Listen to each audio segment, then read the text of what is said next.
Hello, dearest listener, and welcome to episode 4 of Queen of Daggers, Heart of Fire, our experimental Daggerheart adventure. I'm back here with our beautiful players of burgeoning poets. Carmela, how are you? I'm doing well, Asteria. How are you? I'm well, thank you. Carmela, of course, who is playing Ginny, our fawn seraph fighter type. Ben, how are you? I'm doing very well, Asteria. How are you? Much better now, thank you. Ben bringing us Lemma, the perhaps reluctant bard. Katie, how are you? Hello, I'm well, and I'm resisting the urge to also ask how are you, as it has been asked twice now and answered. Yes, and it's really a deeply personal question, now that you mention it. Katie bringing us Evelyn, the perspicacious wizard. Great word. Ooh, perspicacious. And finally, David. Hey. Hey, David. The creator of OrLeon, our mysterious, death-loving druid. And that's the answer to the question, how am I? Which I preempted. You just said hey in a way that I felt answered the question. Exactly. Instead of needs no introduction, it was needs no emotional interrogation. And let's start with OrLeon, in fact. We remain in the town of Carmela, a very eventful night for this mining town where things are usually not so eventful. An eventful night for the realm of Lacuna, though we suspect Lacuna doesn't know it yet. But before we get into all of that, the Queen of Bones, the Zephyr Court, I'd like to visit a young OrLeon, barely 3 years old, maybe, in his hometown of Boreas, Lacuna's capital, gazing into the waters of Harrow Bay, looking at his reflection. Can you tell me a little bit about that boy?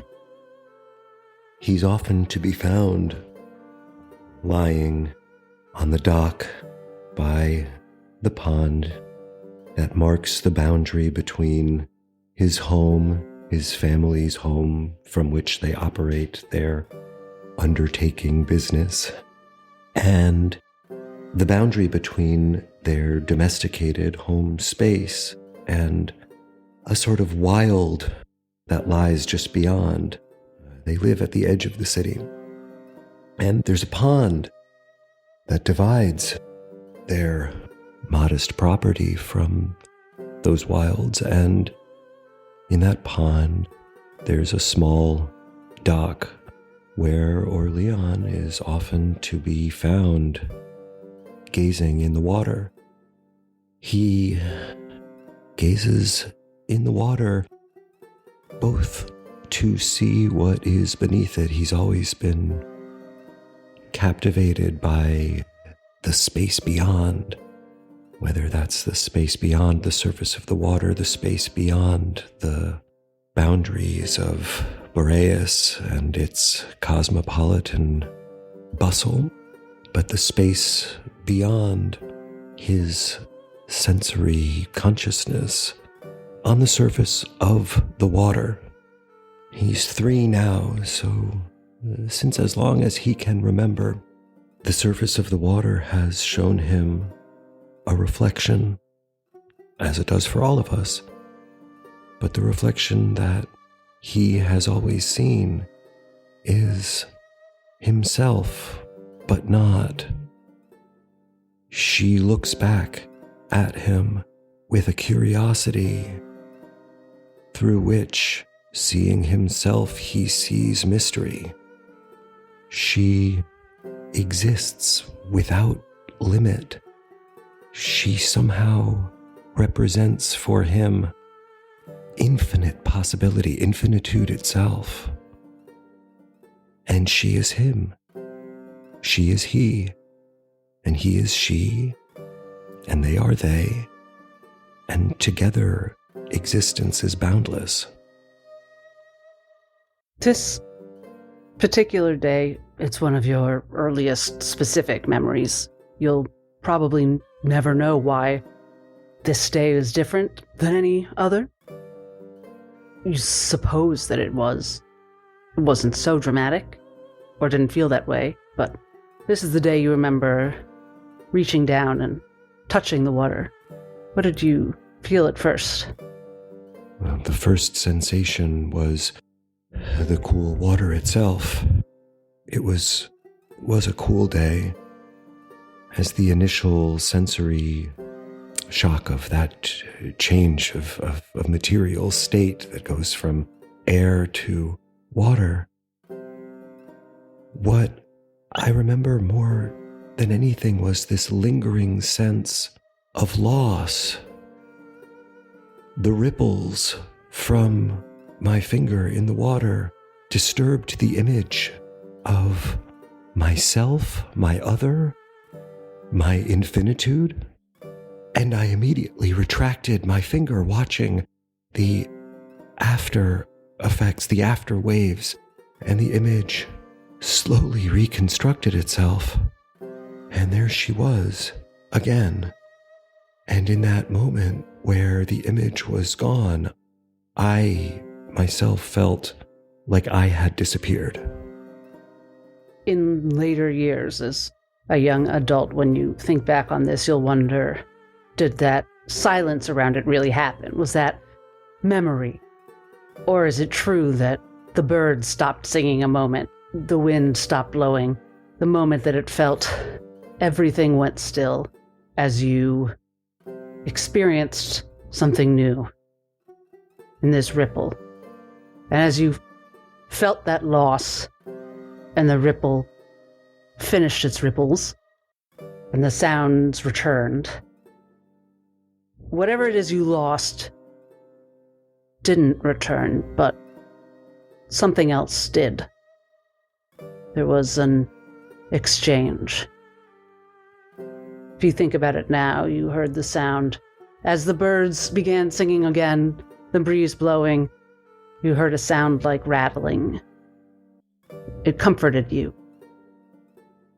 It was a rattling, almost from inside, almost like my bones themselves were being shaken and touching and kissing, embracing, reminding each other that they were there.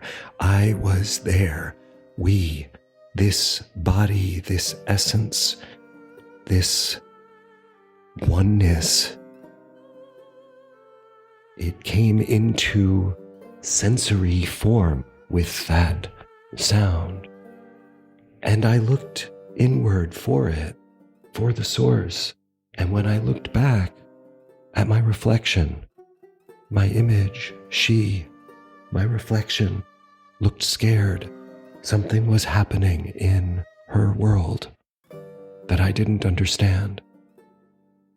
And when you see that in her, I think that's when you understand, perhaps not in words at 3, but that's what lodges in you, this sense that will stay with you of the beautiful cosmic accident of life and death. That this was a moment that happened. My gain, in a sense, with that sound, that rattle, that assertion of materiality, I think in retrospect must have been her loss, because it was what forever separated us. Through the surface of the water, there was nothing. I felt only water. That's where she dwelled in reflection. But my bones rattle, and I will return to them, and I don't know what will happen to her when I do. And in that moment of recognition, she retreated behind another reflection, one that just looked like me. Is that what OrLeon sees today when he looks in a mirror? Yes. It's been what he sees looking in every mirror in which he searches for her. Less now, but she never quite left. She stopped appearing in mirrors, in bodies of water, in material surfaces.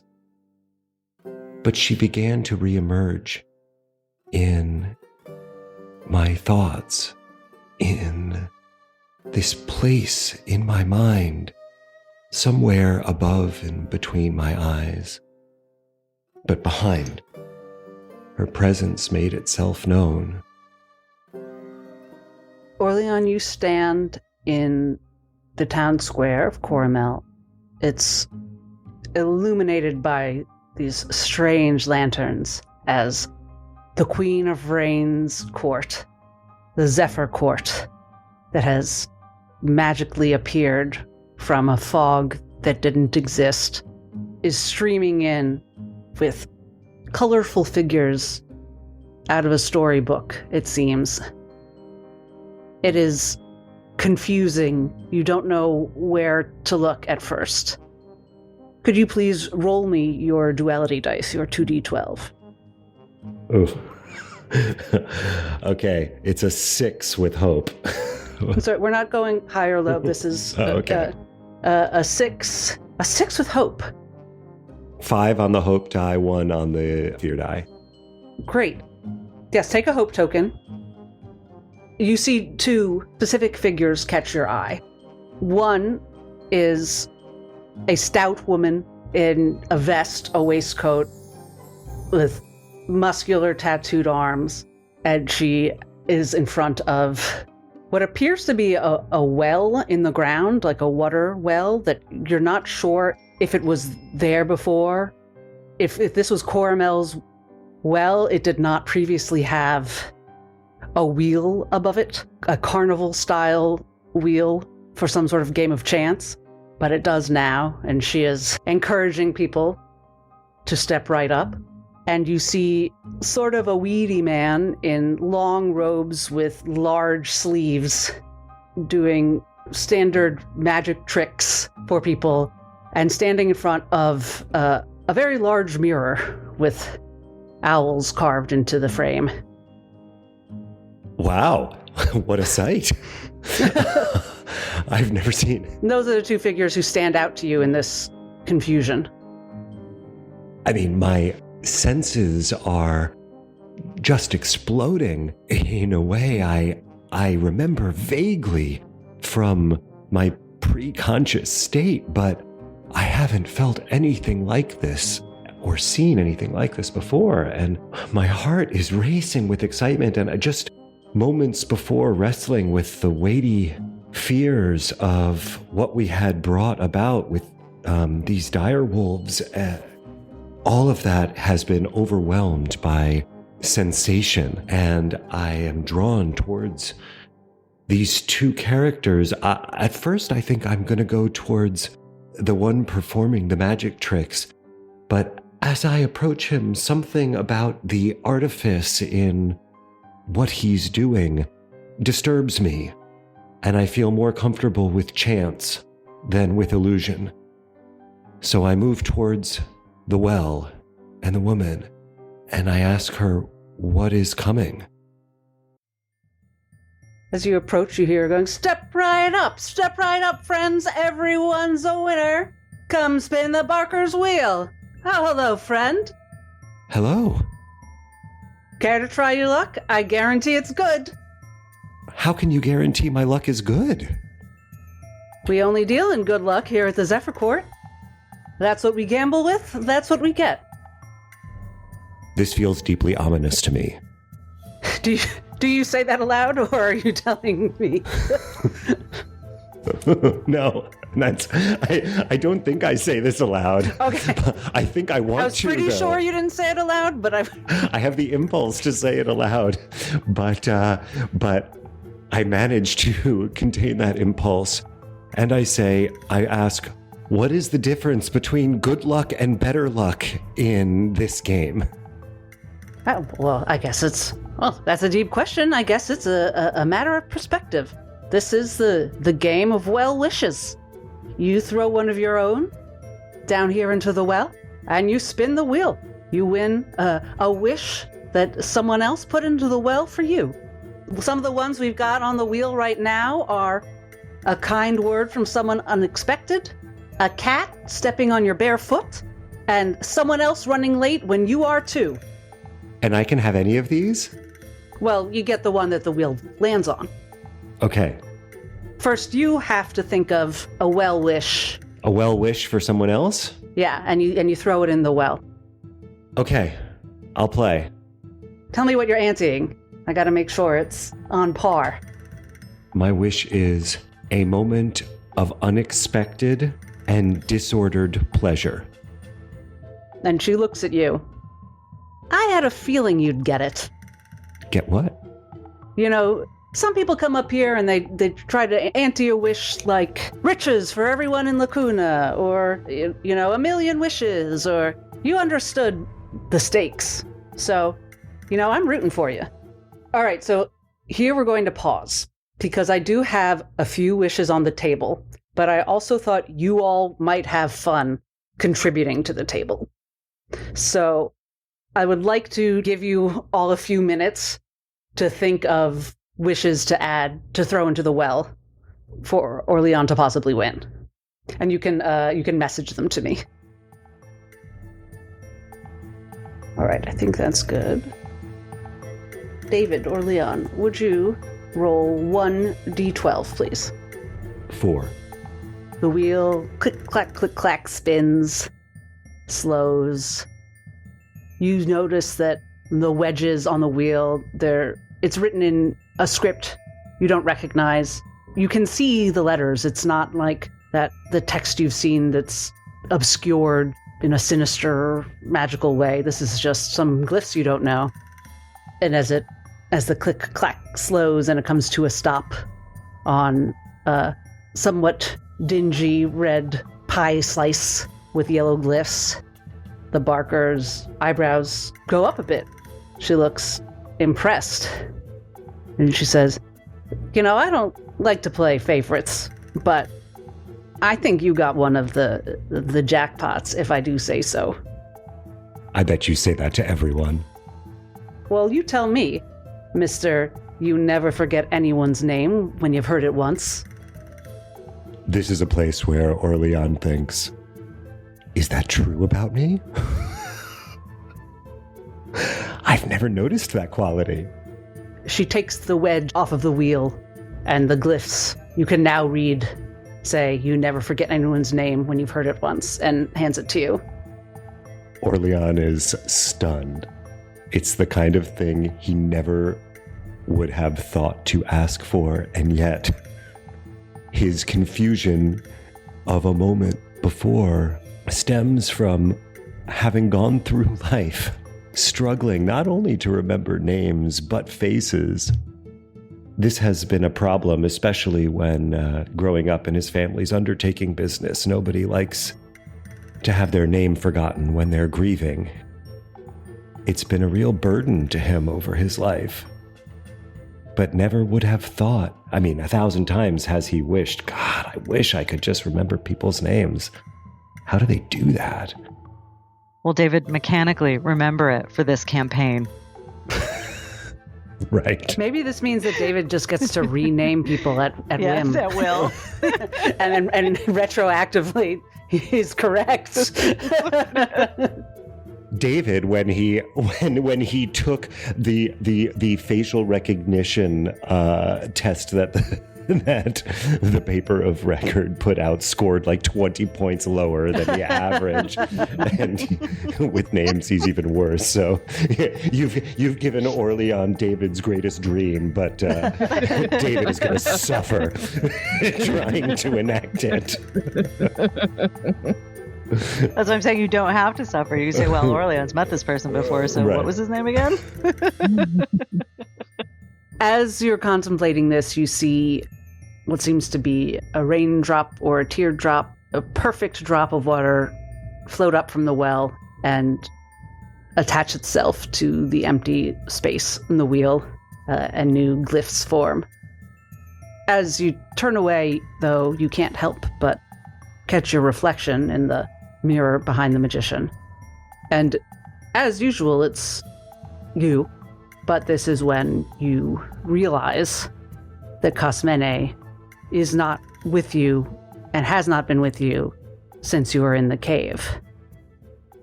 Let's go to the shrine. We left Ginny in the twofold shrine, the shrine to both queens of Lacuna, Harrows and Rain, with her hand on the face of the girl she'd thought to be Winona, one of the townspeople who worked at the inn.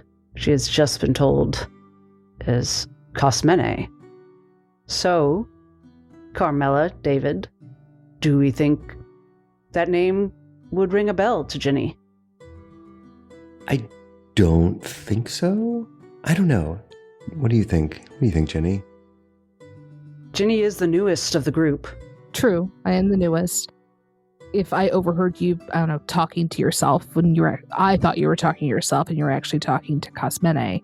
But I don't know if OrLeon would have told her outright. No, I like that idea. I think actually what happened was it is only recently that I have found her name. Mm-hmm. It came to me I never spoke since I've been in the Conjuries, which is not that much longer than you, have I been speaking to her prior to being in the Conjuries and beginning to look into the Caudal Ward intentionally. She was just a presence that sometimes expanded the world beyond what it was.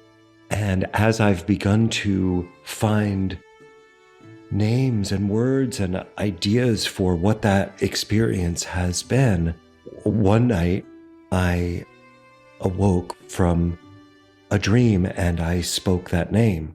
And that happened just before you arrived at the Conjuries, Ginny.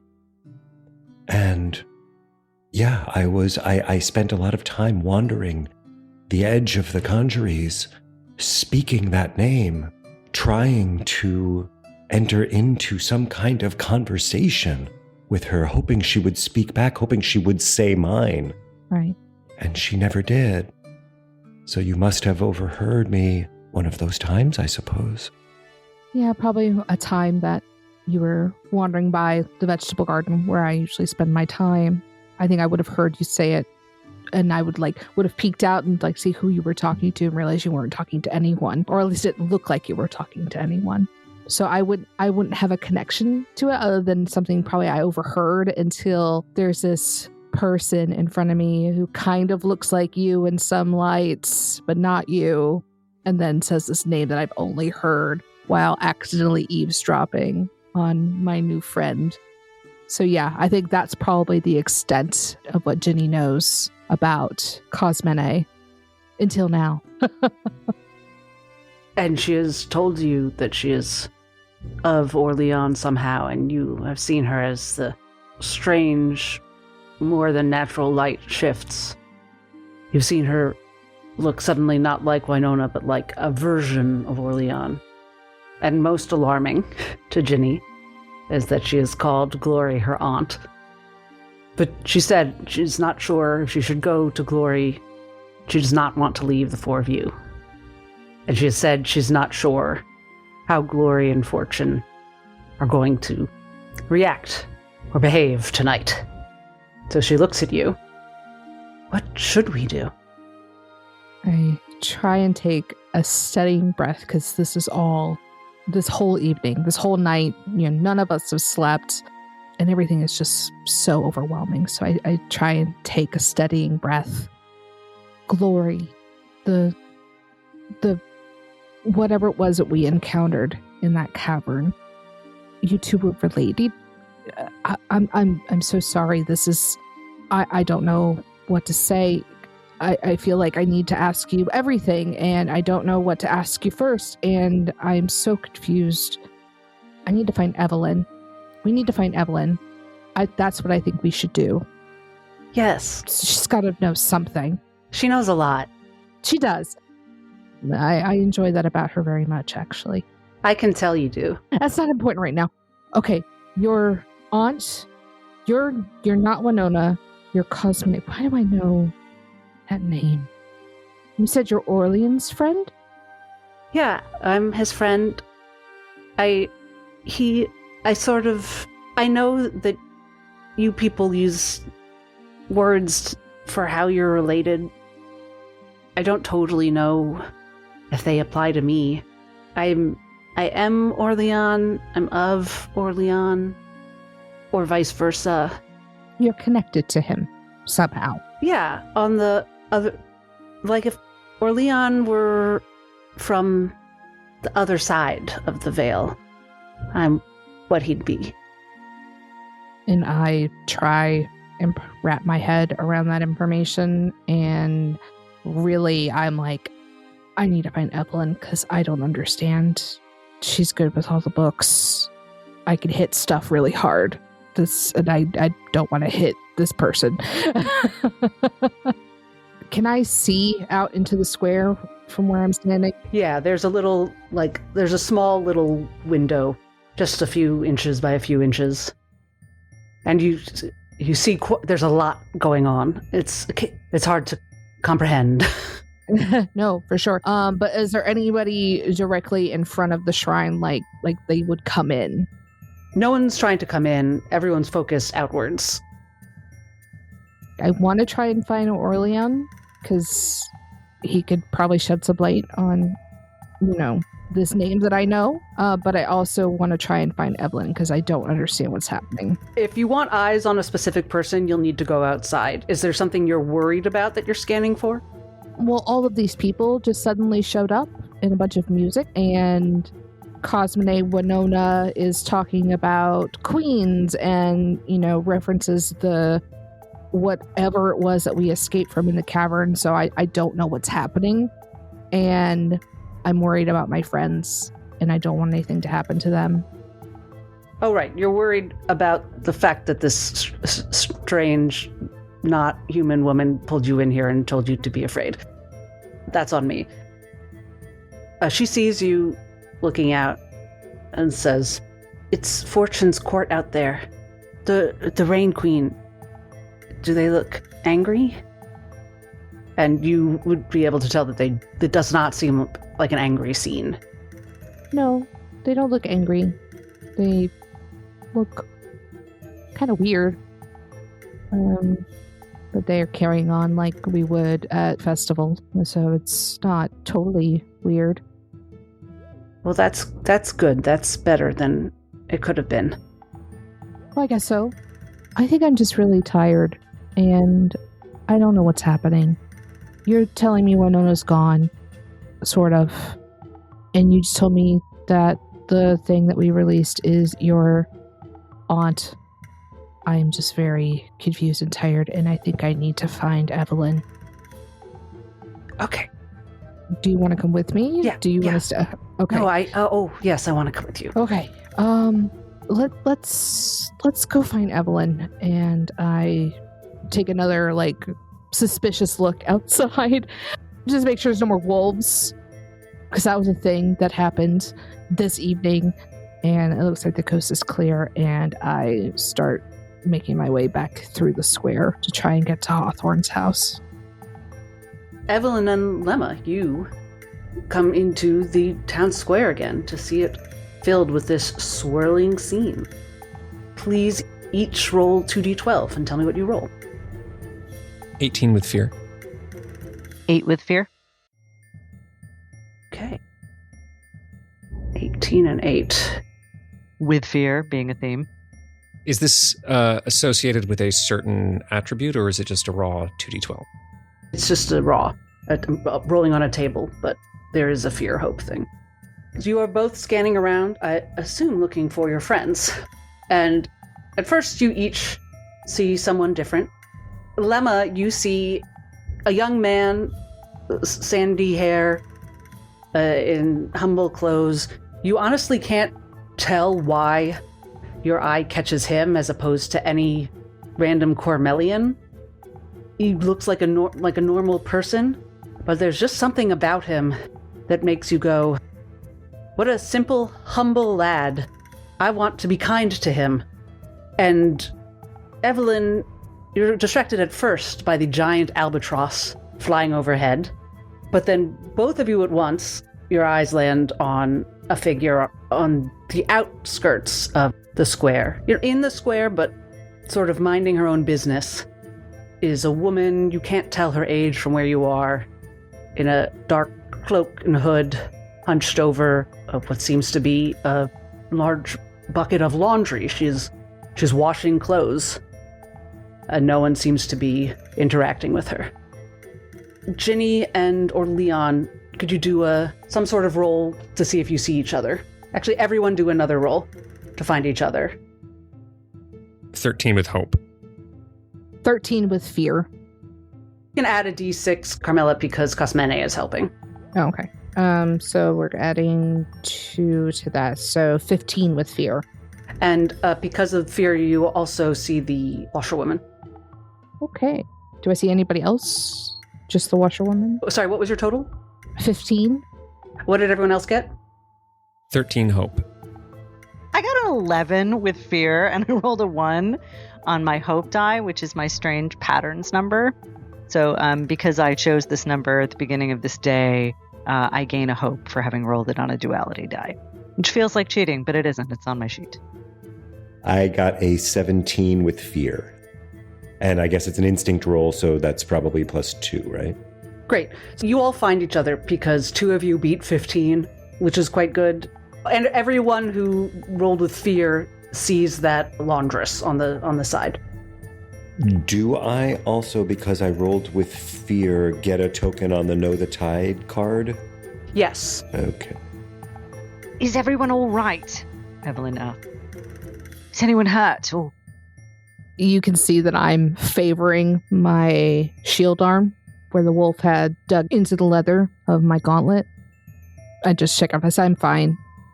I'm more concerned with this person who has confused the heck out of me. Winona? Not exactly. Yeah, Hi, OrLeon. OrLeon, I think...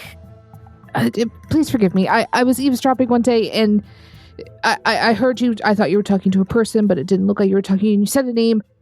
Cosmene. I think this is Cosmene, and I gesture to Winona. OrLeon is... It's beyond speechless. He is without breath. It's as if every movement in his body, the flow of his blood, the electricity moving around his nervous system, it feels like it stops. But in actuality, it's exactly the opposite. It's like everything moves so fast, it hits terminal velocity inside his system, and he feels as though he is falling and standing still at the same time. And he just whispers that name again. Cosmene. She goes up to you and cups her hand at your ear and whispers, "Glory and fortune. I don't know what they're going to do. Are you safe?" I don't know. I don't know what any of that means. I'm safe with my friends, I think. What are you doing here? How? You let Glory out. It let me out too. She furrows her brow a little bit at the difficulty of explaining things. Ginny says you need rest. I turn to look at the others, and I don't know what to say.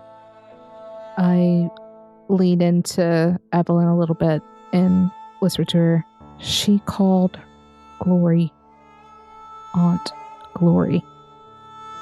Evelyn's eyes widen. I'm a little bit confused. I'm so sorry. You're not Winona. You're someone named... I'm sorry, what was it? Cosmene. And this is someone you know, OrLeon? Yes? All right. That's a good start. What is going on here exactly? She gestures to the insanity happening all around them in this courtyard. It doesn't seem very conducive to conversation. Perhaps we could all go back, I don't know, to the inn. Is everyone amenable to that? Yeah, I'd like to go somewhere where there's a lot less noise and people. Excellent. And Winona, would you join us, please? I'm sorry, Cosmine. Yes, of course. It's very nice to meet you. My name is Evelyn. I know. Nice to meet you. Do you know because you know me, or do you know because Winona knows me? No, because I know you. Because I live in OrLeon's soul, I guess you'd say. Oh, all right. Not all of the time, but it's hard to Explain. Yeah. We'll work it out. We don't need to do it right now. Shall we go? I start, ushering us towards the inn. As we are moving, Evelyn says telepathically to Lemma, "Are you all right?" I just need to figure out the right thing to do. Let me know how I can help. Lemma just nods. Well, it is going to get a little awkward at the end that we're toting along the barmaid from the inn, but she's not herself, right? Doesn't Winona work at the inn? She does work at the inn. Okay, yeah. You know what? It'll be knowledge. the least weird thing that's happened. Yeah. Oh, or Leon wants to do the not weird thing. Do tell. If this is something that OrLeon says out loud, Lemma would just pipe up and say, "We can say she got hit on the head. It's fine." OrLeon's greatly relieved. And just walks ahead. She probably did get hit on the head, to be honest, so... I think she did get hit on the head when she fell, See? Cosmene says. And Lemma wheels and says, "It would help if you referred to yourself in the first person." Well, this context, we're specifically... All right. You know, I always love a good semantic argument, but let's hustle, shall we? This is why everyone worries about you, Lemma. Oh. Lemma just stares at her, and instead of doing what he was going to do, which was brood on what these mysterious people in the crowd were, he just marches straight to the inn. At a pace that other people can keep up with or not. It's their choice. Cosmene is very fast. I watch Lemma just take off, and everyone else is falling behind. I'm taking up the rear and just shaking my head because I don't understand what's happening. Yeah, Evelyn will sort of usher everyone toward the end and hang back with Ginny. And her intent is to, if anyone says anything about Winona going up to their room with them or whatever, she will spend a hope and use her experience to get us out of that dilemma in the simplest way. OrLeon walks in tread with Cosmene and just repeats the questions. How? What? Why? Whispered as they walk towards the inn. Are you all trying to be sneaky or anything? I mean, there's a massive carnival happening all around us, so I think probably we don't have to. Yeah, it feels like we don't have to. You go into the inn uninterrupted. Are you going upstairs? Is that what you said? Yeah. To one of our... I don't remember how many rooms. Suggest we gather in one and sit and chat. Just a little dorm room party. Can we bring a keg from the bar downstairs if we're gonna have a room party? Gather what pints of ale you wish, and gather it in your room, and you are alone with Cosnona. I'll never say that again. I'm sorry. Women, eh? Women, eh? Women, eh? I think I would have directed us into mine and Evelyn's room, because I know that's where Evelyn's got the books. Yeah. And I need to know what's in the books. All right. Do you know where I think we should start? I would love to hear from Cosmone's point of view what exactly happened in that cavern tonight. Oh, I just really know what you all do. That Glory, the Fear Queen, was released from... You released her from her exile prison, the power that would have killed Winona because she's not like you all. But it also gave me the opportunity to cross over the Caudal Ward and take Winona's form, borrow her body, which, possibly has saved her. And now Glory is free again in Lacuna. And so that's good. Now, Ginny mentioned that you referred to Glory as Aunt Glory. Is that right? Well, yeah, that's a term that people use for sort of like a woman who raised them and is, or maybe related to them, like kind of a general. Okay, I think I can explain it. And she looks to OrLeon as though like they're in it together, what she's about to say. So OrLeon gave my reflection to Glory, the Queen of Bones, which made me my own person, but trapped behind the Caudal Ward, so I could keep Glory company and also communicate with OrLeon and see through his eyes and keep him company and give him power, and he could give me, experience of life in your world and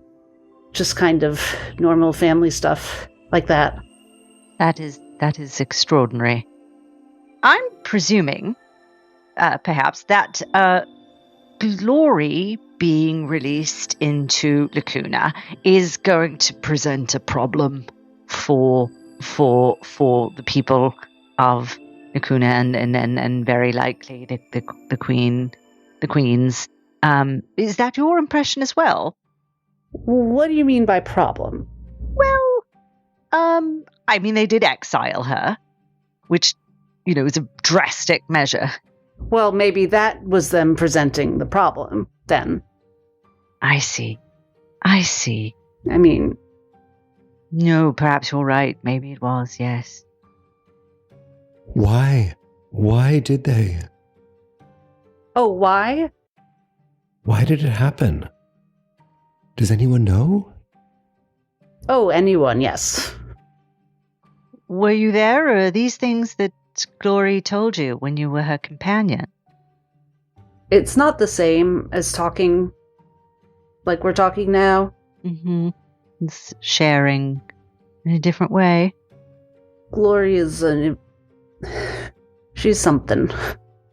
I just know that they were close and then they weren't. And there was sort of a war. All right. Glory ever make it clear to you what she wanted? To come home. To be back here. To what end? To reunite? To make peace? Or something else? She wanted to be free? To do her job? Her job? Yes, to be Glory. To be the Queen of Bones. To be her part of it. So they all have a purpose. Yeah. Like a section? Like an overlap? Mm-hmm. Then she and Rain they all have, I don't know, there's a... Okay, I did gather this from being in all your studies, OrLeon. I know that in Lacuna you're taught about duality, the two queens. And I think to Glory there's a duality of dualities. Queens of hope and queens of fear. So there's hope and fear, and there's something else. So there's something missing. I'm going to be honest. Please. And she looks very nervous about saying this. I know my aunt's really angry that the Queen of Rain buried her in a tomb for eternity. I don't know if she's thinking about how important the two dualities are, if you know what I mean. Revenge. Maybe. She's Glory. That's what she is. She's the moment of all or nothing. the moment of fear fueling you to make you do something stupendous that you didn't know you could do. Right. She's not a 3 steps ahead kind of person. She's not a person. Her sister is the one who's more the chess master, I think you'd say. And who's her sister? Let's not name names. Got us in a little bit of trouble last time. Oh, I can't anyway. Because you're not allowed or because you don't know? I can't. It doesn't exist in my mind. It's like not knowing. It's an absence of knowledge. Negative space. Is there a veil within the veil? Or a ward within the ward? I think it just is the ward. In your world, are there things you don't know, you don't see? Well, sure. It's the same ward for both of us. That's why I need you. Or needed you. Need... You mean OrLeon? Yeah. It was a random miracle that Glory made contact with you all those years ago and brought me. You know what poets are. You've been with OrLeon. Do you have poets on the other side of the ward? Sometimes, now that you mention it, I guess that's what they are. I mean, everything's on the other side sometimes, depending on your point of view. Right? Well, I think we know very little about the nature of the ward itself. Or maybe, Evelyn Ravenwood, I should ask you to roll and make something up about it, because you Great. are... what's your subclass again? Yes, as we learned today, I am from the School of Knowledge. I've gained priceless knowledge through great study. And specifically the nature of magical stuff. Yeah. I have advantage on all knowledge rolls to recall information. If this roll is about the magical nature of a creature or enchantment, which I think the Caudal Word is the very definition of a magical enchantment, gain a hope even on a roll with fear. So I will roll. And there's a specific in-world reason why this makes sense for Evelyn. Great. Okay. So I'm rolling duality dice with 1d6 for advantage plus 2 for knowledge. Oh, boy.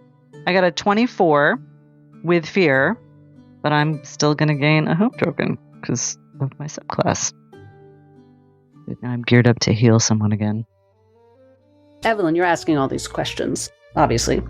Yeah. But as you do, you remember all of those salons your parents held at the Vespertine Conjuries, all the various primer friends coming over every week almost to have drinks and heavy apps and talk about their research and kibitz about department gossip. And you listened ravenously. You took in everything. You would bone up on what they said last time to see if you could chime in next time. Build upon that knowledge, yeah. You remember one of their friends who specialized in the nature of the Caudal Ward itself, which I think people find a little...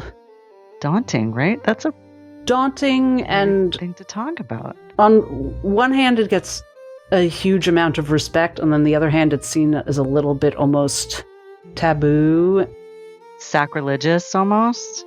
It's of the queens, so it seems a little bit like, should you be poking around there? But it's also amongst primers, especially at the Vespertine Conjuries, you would never call any... you shouldn't call this quest for knowledge sacrilegious. So there's a lot of contradictions. It's a little suspect, but not outright shunned. And I think the way that it expresses is that just a lot of people convince themselves they're not interested. They don't want to get anywhere near that. Because, what if you figure out the thing that makes it go away? Yeah. What if you accidentally stumble on the magic or whatever that damages it or calls it into question or whatever? That is... Yeah. But this primer friend of your parents was talking about it. What is the thing that you are wondering about right now that you remember this primer? I mean, I think in Evelyn's mind, she thinks of the caudal ward as like a literal wall. Like she was a child when she first learned of it, and that's the closest thing, like the wall that surrounds the Vespertine conjuries, which she did not breach for a very, very, very long time. She didn't like go into town every day or wasn't allowed to wander off the grounds and stuff. So to her, it feels like a sacred thing that, and everything outside it is a mystery. So of course she's intensely curious about like what is life like on the other side of the caudal ward, and if left to her own devices it would seem chaotic and dangerous and unreliable. You can't count on things behaving the same way as they do over here. Like to her, it's the order of her world is contrasted by her imagination of just complete utter perilousness. So speaking to someone who existed primarily on the other side of the caudal ward for until now, since OrLeon was 3, or whatever, like that is, she wants to understand it. It's always been presented as a sacred thing. This ward was put in place to save this world, save Lacuna.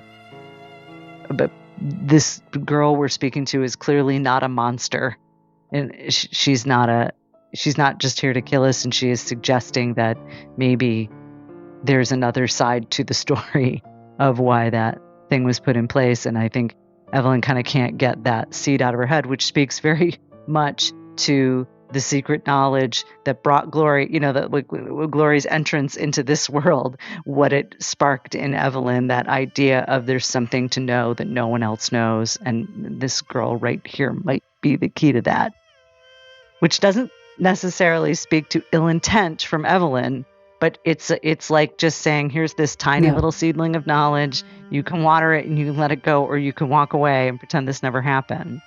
Now, I don't think Evelyn knows what Lemma and the Queen of Rain spoke about. So the idea that they can do anything about this is, that she gave Lemma a crystal teardrop and a crystal blade, right, that he tried to hide from you for a split second, and then immediately surrendered to you without you asking, and you have not had a moment to discuss that. Right. But she's, I think, instinctually afraid of revealing either of those things or outing Lemma at all in front of Cosmene. So I think she's trying right now to dig into what is life like over there. What do you want? What does Glory want? Did we start a war that we can't end? And, that she's trying to figure out like the scope, the scale, the stakes of what they have done tonight, what she blames herself for doing, for having said that. So word. I think as that all going through your mind, you remember this primer talking about the ward at a party, and the way she was talking about it, you, Evelyn, definitely couldn't quite wrap your head around it. Like, so it didn't totally make sense to you. She seemed to be using an analogy of sleep, that the ward was like the state of sleep, like perhaps it was like the state of sleep, and you couldn't quite tell how directly this was an analogy. In a young Evelyn, that would have planted a very scary seed. And I think what's running through your mind now, talking to Cosmene, is sleep is a state that we pass in and out of, that we're not usually aware of while we're in it. Sometimes there are dreams, sometimes there are not, as far as we're aware. Does it mean that there are dreams? Was this primer referring to dreams, as in like dreams as in inhabitants of this other space? Or did this primer mean that it's not another space at all, it's a state of being? You're not sure. Right. But that's what you remember, is that contrast between your youthful idea of the ward as a wall and an opposing idea of the ward as a state of mind, or a space, or whatever sleep is. This is getting very theoretical. And Evelyn could do this all day. I think Evelyn also recognizes that OrLeon may want time alone with Cosmene, and she might suggest that they go into the other room and talk if that's what they want, and the other three of us can sort of try to figure out what the hell to do next, or where to go from here. Because Evelyn's instinct is like, well, we have to run back home and tell everybody what we did and take our punishment and then let them figure out what to do. But she understands that that's an immature reaction to what happened. And it's just like her natural instincts kicking in to be like, let's hand this over to the authority figure. Having met Hawthorne and realized that he is not going to be of help here. That he's limited in a way and she is beginning to question like the power of the conjurees to handle real world problems such as this. Lemma asks, you said you don't know what the Queen of Bones' motives are. Do you know what she intends to do? No, we didn't. I don't think she knew this was going to happen. Did any of you know? Oh, no. Obviously not. Well, it's not obvious to me. I believe you, but... So... Why would that be obvious? Well, you've spent a good deal of time with her. No? But with you, I'm asking. None of you knew what you were doing? Oh, no. Well, I believe you that you didn't know. When we wandered into an underground temple and read some words on the wall and released a queen we didn't know about? No, Cosmone, we didn't know what would happen. Sarcasm is sort of a new look on Lemma. He's experiencing it for the first time. Let me be very direct. If the Queen of Bones is left to her own devices, are more shadow beings going to appear in the streets and try to kill people? Oh, probably. Yes.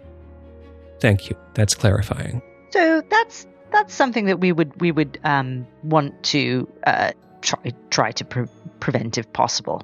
You understand that, yes? And she now looks at you all as though seeing you for the first time. Prevent?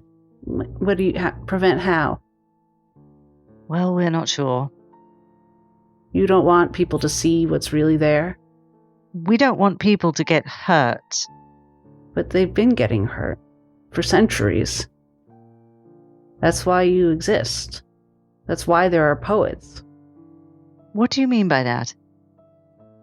Isn't that why the queens give you power? To protect people because they can't see things. Yes. So the best way to protect people from getting hurt by the things they can't see is to try to make sure that those things aren't here to hurt them. No, the best way is to let people see. To take down the Caudal Ward. Do you think that's... OrLeon says they're here anyway, that's what she's saying. We just live under a fantasy, a pretend. They're here anyway. You hear some shocked cries from the square. Never going to bed. OrLeon, you recognize the voice of the barker. Go. No, that's not supposed to... Someone, what's happening? Evelyn goes to the window and looks out. Presuming there is one that looks out over the square. Yes, there are several. Do we see? Give me a 2d12, please. 15 with hope. You zero in on the barker. The well is in the center of the square, whether or not you'd noticed it being there before. You personally hadn't noticed the barker before, I don't think. Bit busy. Yes, there's been a lot. You've barely been in the square since the court arrived. But in the center of town is you see the well with the wheel of chance above it. And the barker, the woman operating it, is standing near it, aghast, agape, looking in confusion at someone whose visage appears to have turned to stone. Oh no. You see beyond that to the edges of the town. Sorry, you see beyond that to the edge of the square, where you'd all noticed, I believe, a washerwoman just doing laundry, not engaged with anyone else. But now there is a small crowd pointing at her angrily. She looks alarmed. Someone is saying, I remember her. I know her. And there's a murmur going around her. So people are waking up. She is shrinking backwards in surprise, uncertainty. That's what you see to begin with. Evelyn turns around. I think we should go back to the square. Something's going on down there. Doesn't look good. OrLeon, who has been mostly in a stupor, finding himself, or alternating between stupor and these moments of deep internal animation, sort of comes back to with Evelyn's question, and although there is much he wants to do and say, he says, yes, I think we should go back. He recognized the voice of the carnival barker and feels compelled. Did Evelyn see Hawthorne down there at all? Or is he just back at his house making tea, cleaning up after us? You don't know where he is. You know that he left his house when you did, but I told you everyone you saw. Okay. Then Evelyn will go out of the room and head back downstairs. Lemma readily follows. I take another deep breath. I'm so exhausted, but it sounds like somebody needs help, and I can't ignore that, so I head downstairs. I have so much hope to fix her with. If she would just admit that she's hurt. I stand up to leave the room. I see Casmene.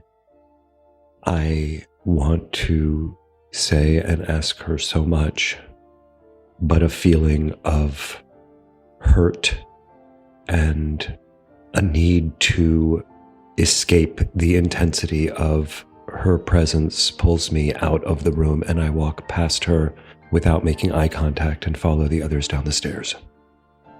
OrLeon, she yells after you. I stop. You're not going to let them, are you? I don't know. I don't know anything. I don't know who you are, and I don't know who I am. And you hear or feel vibration almost of anger and frustration. It would be like a scream or an exclamation, but she's behind you. You can't see her. It's some other kind of sound. Not in your mind like it used to be, but something else. Something with pain and confusion in whatever this new form she's in. And she brushes past you and goes outside. Who gets outside first, do we think? Or all about the same time? Probably me. Bound down the stairs, heft my shield and axe in hand, and walk outside and start scanning to what the commotion is. So what are you looking for in particular? I guess I'm drawn to the shouting of whoever is yelling at this washerwoman, and trying to figure out what's going on. I completely walk by the person who apparently has turned to stone. I cannot process that right now. I need to find out why we're yelling. Why are we yelling? Great. That's no roll required. That's pretty easy to find. Those yells are mounting. It's a hubbub, and you go find just past the well, but still in view. You can see it from the door to the inn. This small, loose crowd gathered around this woman. Before we resolve that, where's everyone else going? Are you staying together? Evelyn is allowing Lemma and Ginny to go ahead of her. She is well versed in the art of being a wizard and hanging in the back. I mean, Lemma's intention is to stick with the group, to operate as a unit for a change. We call that growth. I think Lemma is sort of in sort of a flanking position. He's letting the tank be the tank, and he's kind of a little bit off the shoulder. I am sturdy. OrLeon has followed Casmene out the door. I don't know, did Casmene follow the rest of the group after OrLeon followed her down the stairs? Did she follow the group? I think it's not clear to you whether the intention was to follow the group, but she does head in that same direction. Whether she was intentionally sticking with the group or just also drawn to the crowd and the yells, she's over there too. For the time being, not having to decide which to follow, I follow both. So great, you're all in the same area. And yes, what you see is the crowd includes one or two of the Zephyr courtiers. The peddler's there towards the front of the townspeople, looking confused as the woman, the laundress, is calling out to him, saying, they remember me and you don't? Do something for once, you useless piece of... And there's another man who none of you saw before, but is clearly a courtier of the Zephyr Court. Lean, tall, and everything gray. Gray, trim, elegant suit, gray, long hair. Does not seem old, but it seems the theme is somehow gray, and his elegant gloves are gray. His boots to the calf are gray over his very pale gray hose.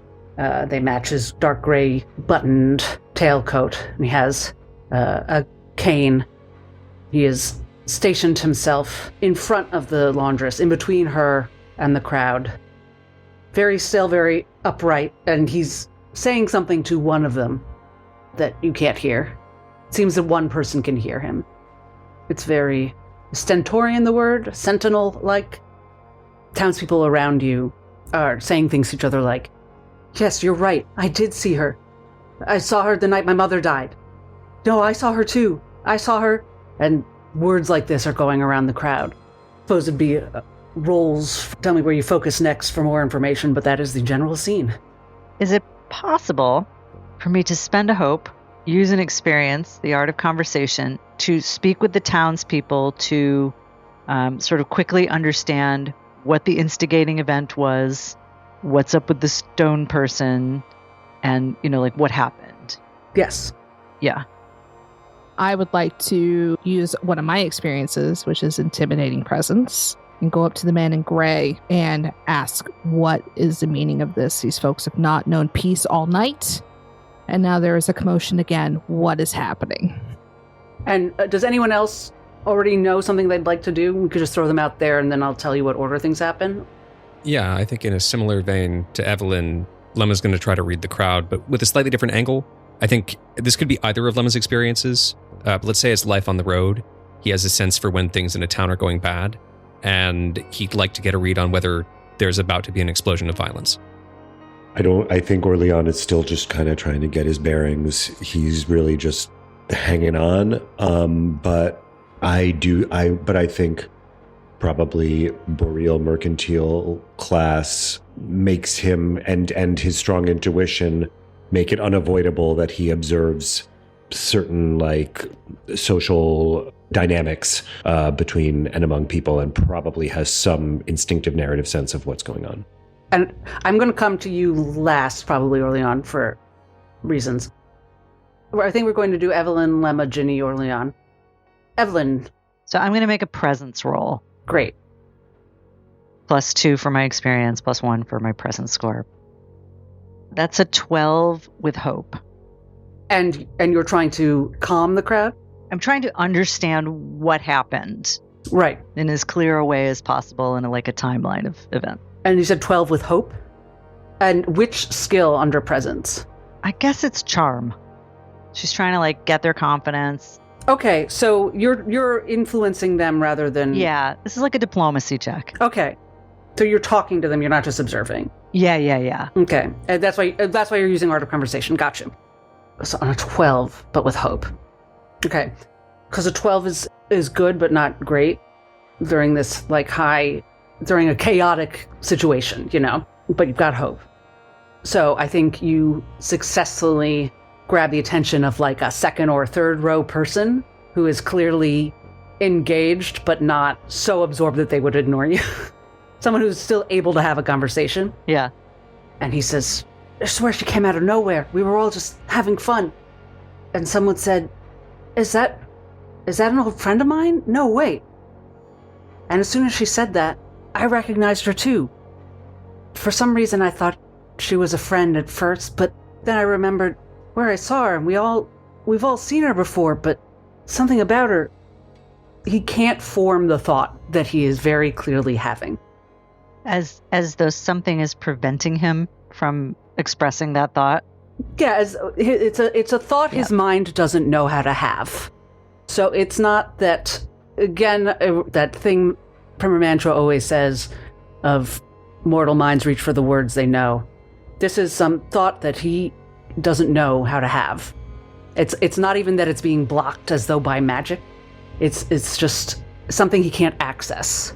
Yet he seems to... He has no words for this. Like something in his body knows it. That his mind does not. Yeah.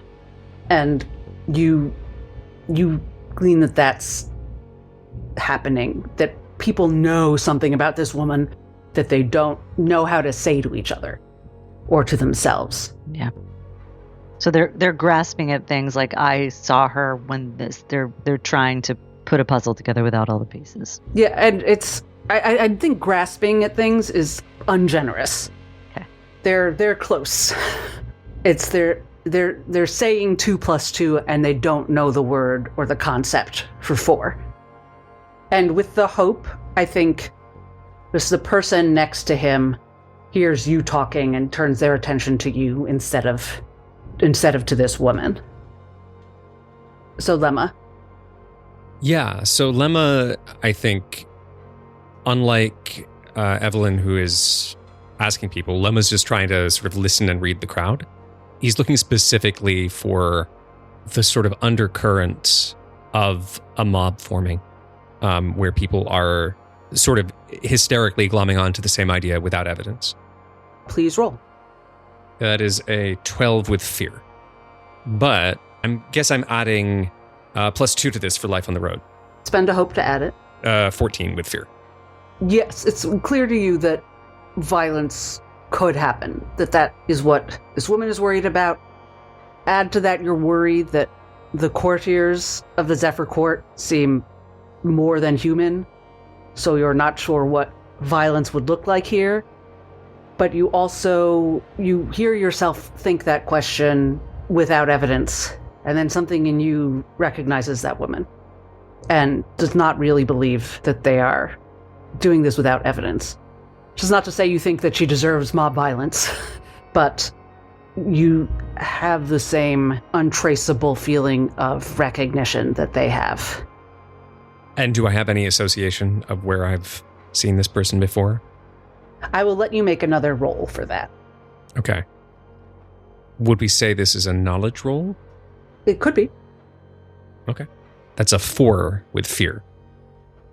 It's not you do not, but it's you reject any knowledge of where this comes from because you're afraid of the idea of knowing why you recognize her. Great. So here's my headspace at this particular moment. I have had my mind invaded by something that felt awful. I have run through town, been attacked, been dragged into a shrine, been thoroughly confused by a presence that was not there before. And now this carnival that appeared out of nowhere, seemingly taking all of the worry out of the people that were just moments before in fear of their lives. And now there is another commotion. I've had about enough. I'm very overtired. And I am familiar with being afraid of things that you don't understand and see it in other people. So I go up to the man in gray. And with all of the confusion and misplaced anger, I feel, of this whole night, I'm going to use presence, I guess, as a performance, trying to pull together this energy and then add my intimidating presence, which I guess I need to spend a hope for. So let me take a hope out of my tray, and I'm going to talk to this man and say, look, this town has had a lot of excitement and they have not known any peace since the sun went down. What is happening? And can we please clear out the square? There's no reason for anyone else to be up. So, I'm going to roll. You know what? Actually, you can take a stress to just succeed on this. Oh, but I rolled really good. Okay, then great. Because so it's 15 on the dice plus 3, so that's 18 with hope. Okay, yeah, take that. So I'm gonna get that hope back and be like, yo, please tell me what is happening and can we make it not happen anymore? I want to go to bed. As you walk up, he is intoning to townspeople who apparently he has kind of an ability to project his voice because you don't see him straining, but he's saying, "The choice before you is your own. One path will leave you more choices to make tomorrow. The other only takes them away. Do you believe in yourself enough to give us all more choices to make?" And I think he thinks this all makes perfect sense, and the person he's talking to is actually just a little bit befuddled. He's befuddled this person out of a violent state rather than appealing to their better nature or whatever he thinks he's doing. But I didn't actually roll a die for this for this particular thing, but let's say I did, and he failed with hope or whatever, and then he notices you, and then you show up with your glorious intimidating. Sorry, not glorious. I mean, that could be glorious. We don't know. Just not glorious. No, definitely not. Willful. I'm very willful and wild-eyed at the moment. Are you silver flecked now? Yeah, are you silver dusted? And he does a minute double take. Oh, goodness! Hello, you're one of the poets, the normal ones, but I mean, not one of us. Please, can you help us? Do your poetry. Help them. Help them with what? See what you see. That's what you do. We used to be like you, most of us, but we've been out of touch so long. They're not supposed to see her. Most of us don't anymore. She's a disturbing presence, but that's not her fault. And she has nowhere else to go. Can I want people out of the square. People just need to be not in the square. I think it's time for the carnival to be over. If you can divert them one way, I can get her out of sight. I'm good with paths. They call me the ferryman.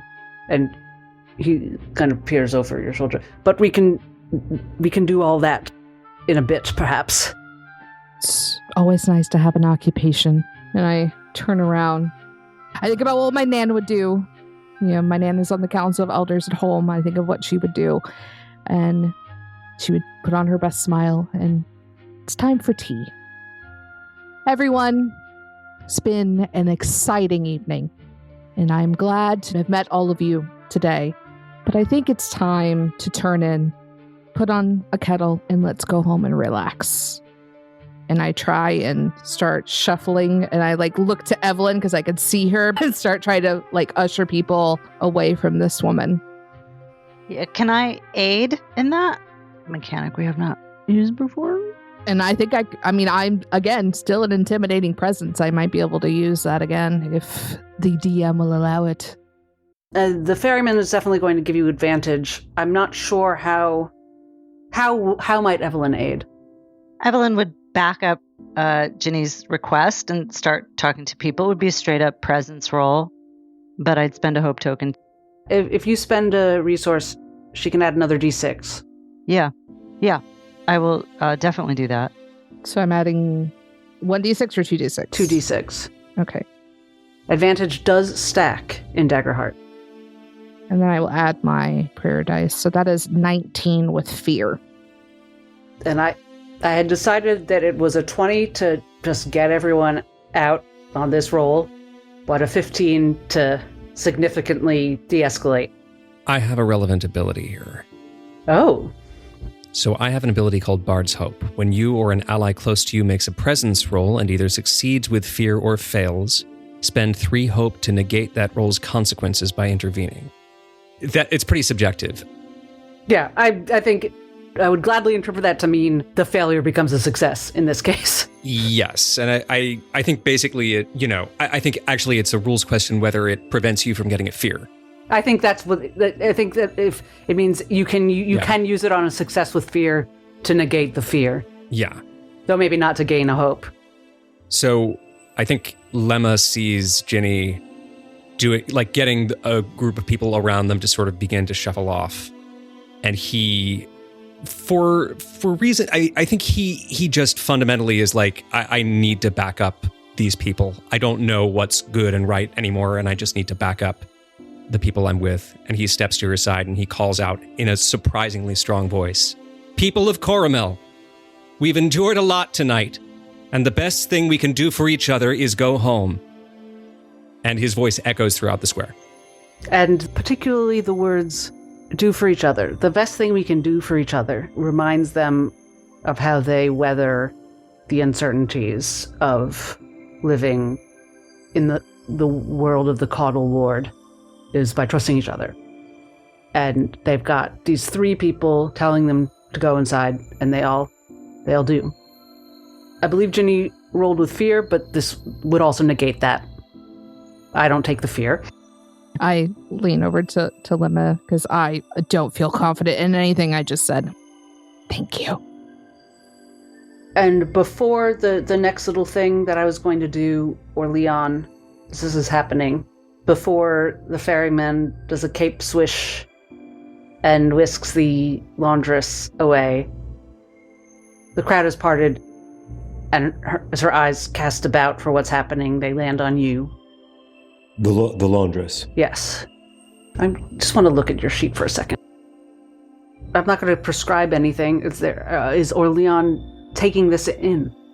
Yes. Then I think you also feel a sense of recognition in a slightly different way. You see the part of her that is not human, that is not mortal. Much in the way we know Ginny saw Winona, then Cosmene. You see in the strobe of the light as people walk past lanterns, you see an old woman's face, and then you see something ancient, and then the woman, and then the ancient, and then back and forth. And then the dark gray cloak that perhaps no one would have noticed the ferryman was wearing flips, and he ushers her away. Do you all re-enter the inn with the townspeople? Soren is helping to rally people. Do I see in what direction he's whisked her away, or do they just sort of dematerialize? Or in what way do they disappear? I follow them, but for sure I continue watching them as the crowd dissipates, if there is anything to see, until I lose sight of them. I think in the toing and froing of the Zephyr Court, you do lose them briefly. The magician is rushing to the barker to help deal with the stone-faced person. And when the crowd parts, you see only the ferryman, who stands and looks at you and gives you a nod. Where is Cosmene? She stands in the middle of town on the other side of the well and the chance wheel. She's looking at you. She looks a bit lost. For the time being, I don't do anything. I think we'll see what the 3 of you do. I'm observing, I'm taking in what has happened. I feel an inability. I don't know who to ask what to say to whom to trust with what. I feel utterly unmoored. And I know that I will have to seek out that woman. As you stand there, I'm going to use a fear token. A sort of flag flutters to the ground at your feet. You recognize it as one of the wedges from the chance wheel, like the one that you won. You can tell that it has been won because the glyphs are legible to you. What did they say? Or just that it's legible that they are glyphs, or they're legible as in I can read them? No, you can read them. What did they say? They say, "A moment of unexpected and disordered pleasure." I think I feel a momentary sense of embodied vitality, and then my mind remembers what I won, and I try to recall the name of the washerwoman. Well, you've never heard it, I don't think. Okay. Oh, wait. Caught me. Oh, that's easy. Death. so I know I will follow her one way or another. You clever bastard. I'm gonna sit with that. Evelyn will go to the stone-faced person to sort of try to understand what's happening there, if she can help. And you see that the woman with the stone face is holding a faded yellow flag with glyphs that say, "Your visage memorialized in stone." And the weedy magician with the big sleeves is going, "All right, stand back. I've dealt with things like this before. You just need a little bit of this and a little bit of that." And he waves his hands and he claps them, and presto unchango. And nothing happens. He's like, "All right, okay. That was just plan A. Everyone, hold on a sec." And he says, "Here's what I got wrong. I do have something up my sleeves." And he rummages up his sleeves and he pulls out a bottle that he uncorks and he splashes a little tincture on the stone face, which immediately then the stone dissolves back into flesh and the woman is fine. And he says, "I always get my nothing up my sleeves crossed with my something up my sleeves. It's, it takes me a second." You're an extraordinarily irresponsible and dangerous person. Hey, I'm not the one going around throwing wishes into wells about turning people's faces into stones. Who are you, sir? Well, I need no introduction. They call me the magician. And you're with the court? I should hope so. If you let someone as irresponsible as me just wander around, it'd better be with all these other irresponsible wanderers. Who are you? My name is Evelyn. Right. Oh, yeah, the clever one. You know me? I mean, again, a courtier of the Queen of Rain. We know some stuff. Do you know why you came here tonight? I mean, how many magic tinctures do you have up your sleeves? I'm just saying. I know it took me 2 tries, but that's pretty good. Just the one. Can I see? Is that forward? Sorry. That's a little forward, yes. All right. Sorry, you asked me something. Yes, I can't remember now. It was, do you know why you came here tonight? I was about to call you sweetheart. Sorry, that would have been very rude. Yes, please don't.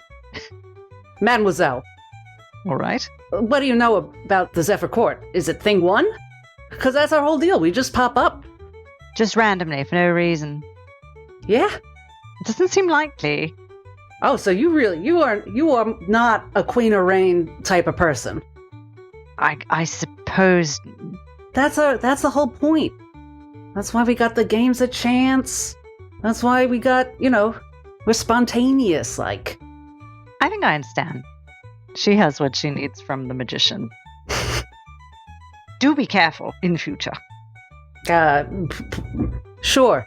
She walks away like a disappointed primer towards wherever everyone else is. May I ask, would Lemma's book on heretics have included any commentary on the court? Or would that be outside its realm? No, it would not have called the court heretical, if that's what you mean. Yeah, fair enough. No, I'm just wondering if Lemma might have some context of other personalities they could expect to find in the court. I don't know if it would be in that book, but I mean, you've read other books, so if you'd like to roll, I could... Great. I would like to make a knowledge roll, I think. That sounds good. Just to generally know, who do I know about?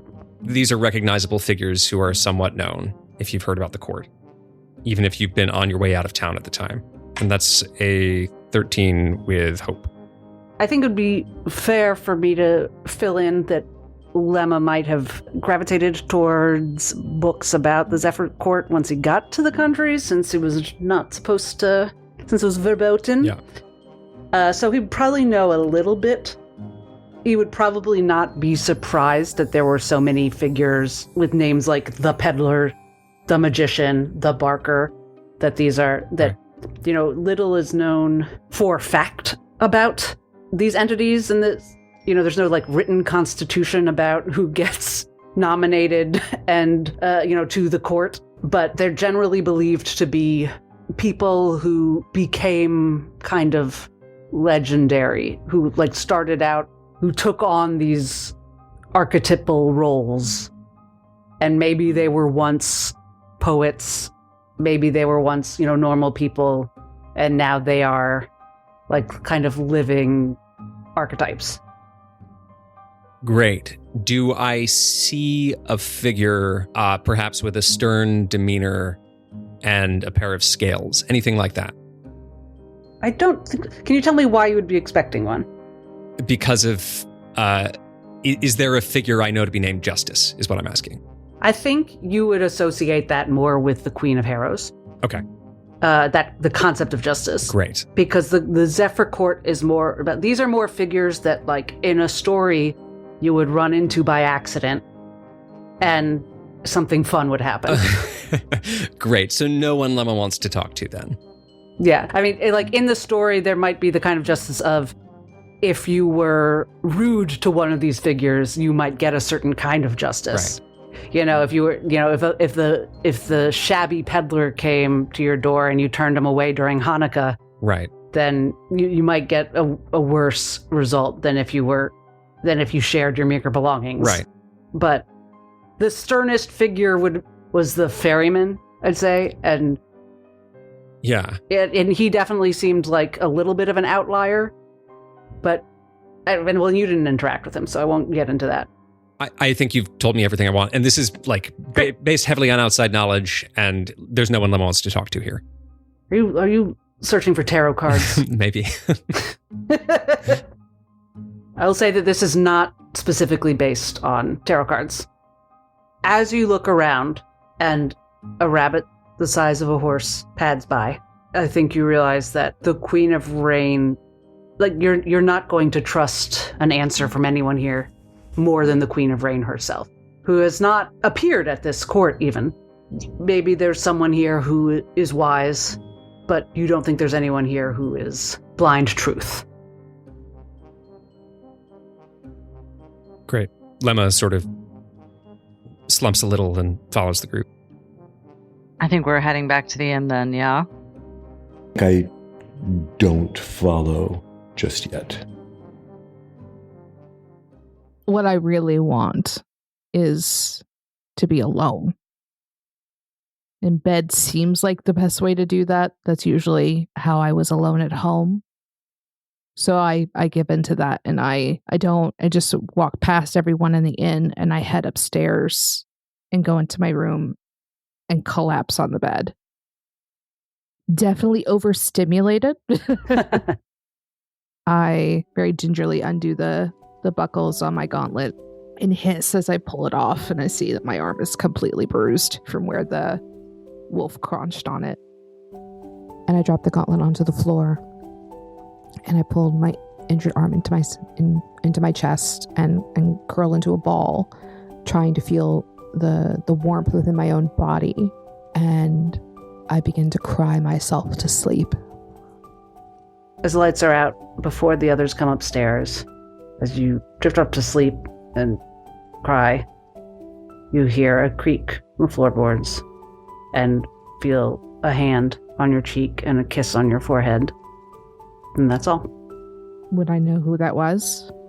You could guess, or you could make a roll. Yeah, I mean, if someone's disappearing out of my room, I don't think Evelyn would kiss me on the forehead. I mean, I don't know if she would. I mean, does Ginny have a guess? What would Ginny's instinct be? That it would be Cosmene, but she doesn't remember Cosmene coming back inside. She does not have to roll. Okay. Would you like to spend a hope or a stress? I know you're about to get it all back, but just tell me as a character, which is this hopeful or stressful for Ginny? Her whole day is stressful, honestly. So let's spend a stress. Yes. To the sense, the touch, it feels very familiar. And you remember Winona, even before she was Cosmene, being very stealthy. And you strongly suspect that, yes, that is who kissed you on the forehead before departing. I think I'm in the state of, okay, it just falls into the day. And I continue to cry until I fall asleep. anyone else heading bedwards. Evelyn, where are you? Are you in the inn? Evelyn's gonna hang out with the townsfolk, and something Cosmene said to them earlier about, aren't you here to take care of people? Well, she's feeling pretty pointless in that regard as far as being a poet or a poet in training. So she's doing what she does know how to do, which is make small talk with people, help them be comfortable, help calm them down, help suck the terror out of this whole night and what just happened, but also maybe to glean a little more information about, kind of poking that bear of what is this block people have against naming the washerwoman. She doesn't, she's going to chit chat herself into exhaustion and until she basically needs to be dragged up to the room to go to bed to finally get then rest. So you're probably downstairs at the inn because in people the common room went inside. So those who aren't home are going to be downstairs at the inn. Soren enters. He's clearly been, helping people relieved to see you. And he waves and he goes to the bar. He gets a drink and looks at you and gets another.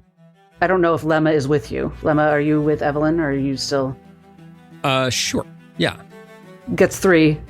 And he doesn't sit down with you yet. But he says, I was worried. I saw OrLeon outside. I think I saw Ginny come in. Is she upstairs? Yeah, she's gone to bed. You've saved a lot of people in a lot of ways tonight. Tomorrow, back to Darksong, yes? Evelyn doesn't look at Lemma when she asks telepathically, yes? She kind of looks in her drink and like she's considering it. And Soren blinks his eyes, looking tired, says, I don't know that it's happening. Whatever you need, I will try to help. It kind of looks over his shoulder. There are some ways that I can help on the road if you need to go somewhere else. Thank you. What I ask of you is to let me know if you are going someplace else, because I know I am not a poet like you, but there are some ways I can be useful. I very much appreciate that, and will certainly let you know what our intent is. Do you know, it's just been such a crazy night. I can't even think straight. So, to your good health, Soren. And to yours, Lemma. And to yours. Did you pet that giant rabbit, though? It was so soft. Evelyn starts to giggle and cannot stop. I'm going to think about that for a long time. How soft that rabbit was. All right, I'll leave you alone. And he goes and sits with some townspeople. Shall we talk? Evelyn thinks to Lemma. Lemma looks at her and nods. I don't know what we should do next. I don't either. But going back to Larksong feels a bit like abandoning a post. Do you think the world is better off with what has happened unhappened? It's so funny you say that. I wrote that exact question in my notebook not 10 minutes ago. It seems that's the choice, isn't it? Whether the world is better off with the caudal ward in place or not. Personally, if we had a chance to undo what we did tonight, I'd certainly do it, but I would never be able to forget the knowledge that we learned, what we did. Evelyn, I have a way to do it. OrLeon, as you stand outside in the square, having lost sight of the laundress, looking back towards Cosmene, you hear a voice behind you, not joining your fellows, I see. Is this a particular choice? The voice I hear, do I recognize it? I don't think you heard him speak. It's the ferryman, and I don't think that would shock you. You saw a man, whisk the laundress away, and then you know that he did not disappear. Okay, I'm looking at Cosmene, right? I guess I glance back for a second to see the source of the voice, and I see the ferryman. Yes, the strange, elegant man, all in gray. I look back over my shoulder at Cosmene. You know what I'm going to say.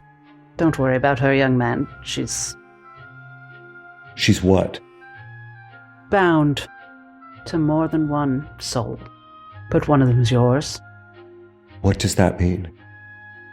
It means she has to find her path. That's sort of my area of expertise. Paths and people finding theirs. OrLeon, still feeling awash in emotions and sensations he has never felt before, masks to the best of his ability everything, and stone-faced says back to the man, "If you are the specialist in paths, what can you tell me about mine?" Oh, what a question. OrLeon the poet, the trodder of dual paths. You're worried about your choices and the fate of Lacuna, aren't you? Wait, is it the fate of Lacuna you're worried about? I'm not sure. You don't have to. That's none of my business. But you are worried about rolling the bones, as it were, on what Casmene wants you to do. She's been speaking to you about dualities. I love forks in the road. Hope, fear, skill, chance. And some true names even I can't say, though your friends have just learned about a certain lord and lady. I think you'll do what you love most to do, and that is embrace duality. When you reach a fork in the road, OrLeon, you pick it up. And he runs a hand down the side of your face briefly. I can't linger. I don't stay with this court long, but suspect we'll meet again. Do take care and trust yourself in the things you've made, the things you see, OrLeon. And he turns with a swish of his cloak and walks into that fog that isn't there. If I can still see a trace of him, I call out to him, "But can I trust you?" And you hear a little laugh as he disappears, and his words, his response, are in your ears. After he's no longer visible, you can do anything you put your mind to. I would like to reach for my bag of bones and use fungal network, having shaken my bag of bones, to call out to Casmene and ask, "Where are you?" This will work. I'm just looking at the text. Great, yeah, there's no cost. You just need to make a roll. You need to hit 12 on instinct. I have a 13 with fear. Great, I'll take a token. Plus 2 is 15 with fear. Says, I have to find Glory. Don't leave. It's just for now. Now I've lost you twice. Everyone loses everyone. And there's a long pause. It seems for a moment that that's all she's going to say. And then you hear, you have to give me a chance. Everyone loses someone, but only someone loses everyone. Well, I've never had anyone but you. So don't lose me. So don't keep me. And the connection fizzles. I walk slowly back to the inn. Lemma and Evelyn are having a drink. Suspiciously not talking to each other. Evelyn, you look at Lemma. He's just told you he might have a way to undo things. A strange dagger and some small crystal object suddenly remind you of themselves as they sit in your pocket. I don't think either of you had much of a chance to look at either of them. Evelyn, you had no time at all. As you and Lemma look at each other across the table, nursing the ales that Soren brought you, as the chatter of the townspeople grows a bit more relaxed, what happens next? It's something to do with that, with those objects you gave me. I spoke to the Queen of Rain. She gave me a task and a tool. There's a gust of breeze, a particularly pleasant one, a noise. The door swings open and colorful musicians stumble in to regale everyone, to assure everyone that all is well. An optimistic calm insists itself upon the room. You can almost see it. It doesn't quite settle into your bones the way you can feel it settle into everyone else's. But there's maybe something reassuring in the fact that it works. As the peddler and that Qatari dancer and all the others do what they came here to do. Bring spontaneity and frivolity and hope. Even if that's not quite why Carmela was on their itinerary this particular late night. Well, you all head to bed with different levels of unease. Very interesting. You have saved the day in various ways, as the people of Carmela would tell it. But perhaps that's growth. And we shall, of course, leave it there. Thank you very much, young poets. Until next time. Thank you for listening to Queen of Daggers, Heart of Fire, a production of Hagdeal Gaming. If you like what we're doing here, come say hi on Blue Sky or TikTok at Hagdeal Gaming. Leave us a review. We'd love to know what you think. And remember, as a wise person once said, Can we bring a keg of